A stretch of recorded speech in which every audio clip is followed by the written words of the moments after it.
Okay, welcome to our number 3 Awesomeness of New recording by Ushma and I. And so we did first kind of the awesomeness of newness, and then we did what about love? And we took that to the next levels. And then this one we thought we'd do new thought, new thinking. How does one generate, create new thought, new thinking? So it's interesting for me. I was just saying that I can almost always hear where someone is speaking from or thinking from. When they say something, you can hear them, they don't even know it. And most people are not aware that when they say something, or they give you an opinion, or they offer a suggestion, it's plucked out of a past, something somebody's taught them, something they've read, something they've believed all their life. It's almost always coming from something from the past rather than fresh in the moment, new, appropriate for the moment creation of something new on offer. And I think that's fascinating, and I love being a new thinker. You know, people call them thought leaders, but for me it's, yeah, I'm a thought leader, but I'm way past thought. You know? And actually, when you're looking at thought leaders, because I used to work in public relations probably about 20 years ago. Like, this is really show my age. But yeah, thought leaders, like, we would position someone as a thought leader, but it wasn't what we're talking about here at all. Like, that was literally accumulating all the thoughts and maybe taking them a tiny bit above where everybody else was, but only because you're an expert in the area, not because you're bringing in something completely new. Yeah, exactly. Yeah. And this is, because at the furthest levels of it, I call it consciousness innovation. But it ripples down into my very practical, everyday, the way I talk, the way I coach, the things I post, what I'm writing about. Same for you, which I can see it in what you write and post about and talk about. It's you're coming at it from fresh, new, brand new ideas, concepts, possibilities that are spontaneously in the moment given as something brand new. So we're going to probably need a new term for it. Innovative thinkers is one way of talking about it. It's what you said, wasn't it?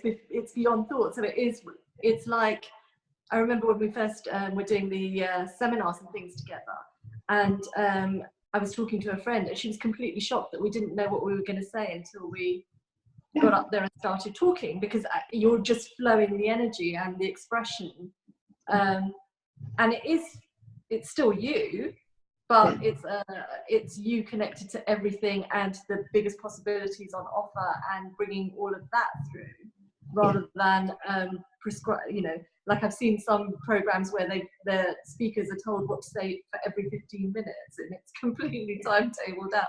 And that's the two differences we're talking about. Like, where do you come from when you're actually bringing in the brand new, and you don't even know what you're going to say next? And it's much more exciting for you and for the people who you're playing with.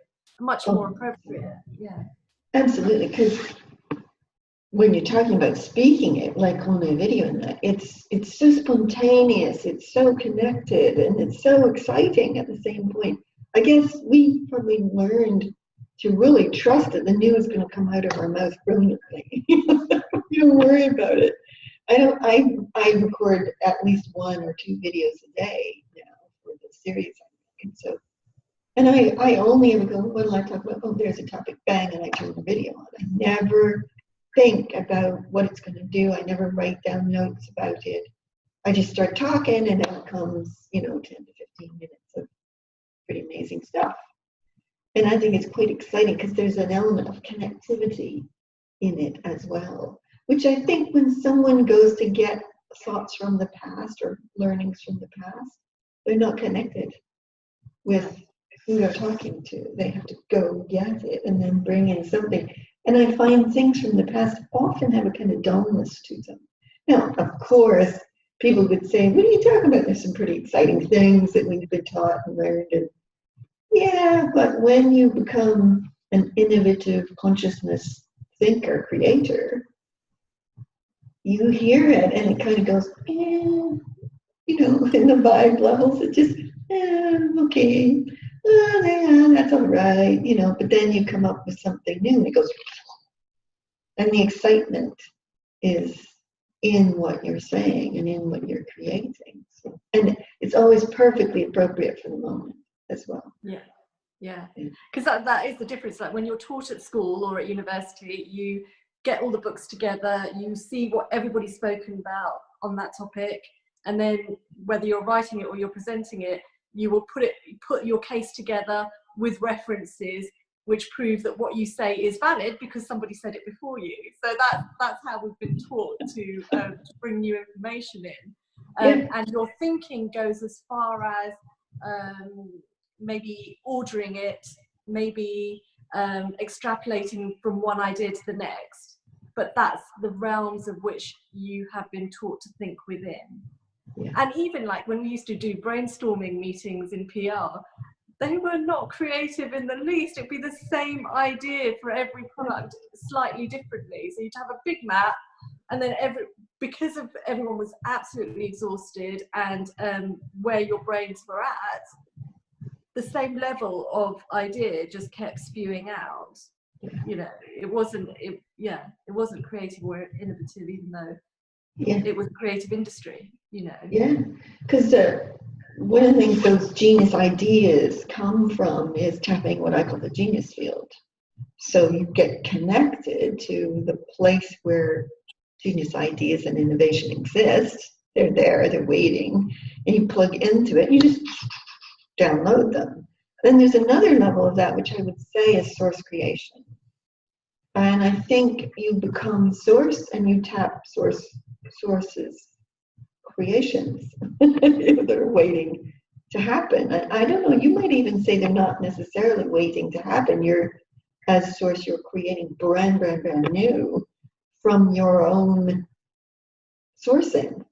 And I think that's one of the skills we're just getting, I think, recently, is that it's not like it's all there and we're tapping it and we're just the vehicle through which it flows. No, we're becoming it at all the levels of it. We are becoming the genius possibilities, the genius ideas, the new innovation, and the source of new creation, which I think is what you're doing in a lot of your work, isn't it? Yeah, so I would say that it's actually, you're in the process of creating, and the information that's coming through is creation in formation almost. So you don't know what it's going to be until it starts coming through. And if you sit and you wait to know what you're going to say or going to write, nothing's going to happen. You have to actually just go to it. And through that process, whatever it is starts to flow through. So yeah, and it is so it is the difference between thinking with your mind and analysing and problem solving and all those things that we've been taught, to being in full-on creation mode and full-on expression mode. And then it's almost like the thinking happens afterwards. So you let the energy flow, you put everything into full expression, and then afterwards you might look at it and say, okay, what was that? How does that fit in with what I know? What, you know, and all of that. So then the thinking process happens later, I think. Yeah, I agree. Like for you and I, there's nothing we love more when somebody asks a question and the conversation builds from ways it's never been looked at before. You know, that's when we get really excited, isn't it? And what comes out of our mouths, because I know for me, when we get in those conversations, and we've had them recently a lot, is I'm excited by what's coming out of my mouth, even though I sort of know it, but I don't. I've never said it like that before, but I sort of know it from somewhere at the same time as I'm speaking it. And I was just thinking that I don't know if sourcing has always been a verb in the way it is today. Like it's probably always been in the language as that, but I don't think many people used sourcing as a verb. And I think in the last at least 10, 15 years, we've really come to the art of sourcing. And sourcing is creating and is generating the new and being innovative. You are sourcing something at a level that's beyond thinking and what you know and bringing that to the game and planning and figuring it out. And, you know, that to me is all based on the past. Whereas you come into it fresh, any conversation or any design or anything you're about to do, you come into it fresh, and what happens is you discover this exciting newness that just bursts forth, and then you discover you have a mastery you didn't even know you had. Yes. And I think what's really fun is when there's a few of you doing that and you're all playing in that space, because then it's like whatever anybody says is wow, and it leads to something for you, and it does feel like the air is just supercharged then, and all this new is flowing through. Yeah. We are addicted to new. Yeah. Maybe that's what we should call this video, Addicted to New. And loving it. What a great addiction. But I do think in the world the way it is today, we need this. We need new thinkers, new creators, new ways of looking at things. I think we've kind of used up a lot of stuff. And I think the moment, it is kind of like anything that's been, it kind of cycles over and over like this. It doesn't quite move on. It might move up a little bit. But then as soon as you pop it into the newness and the articulation of that newness, it goes pop, boom, like it moves. There's a freedom and an excitement and a regenerative quality to it that's, I think, amazing. Yeah. I'm just reminded of like a few years ago I was in Ibiza and I was talking to somebody, and he was talking, I think it was probably about the climate and all the problems of climate change and what could be done, and that there were limited resources on the planet, and all these kinds of things.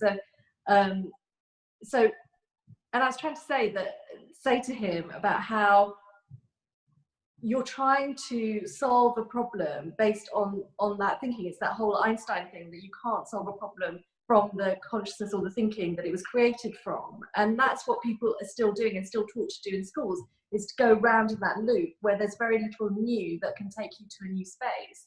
Yeah. And what we're talking about is that none of that is valid. Like once you pop up to a different level of consciousness, the solutions just appear, and your resources are so much faster, and you have access to so much more than you ever did before when you were in the closed loop of only using what's proven. You know, I mean, what's the point in that? Like, where are we going to get to with that?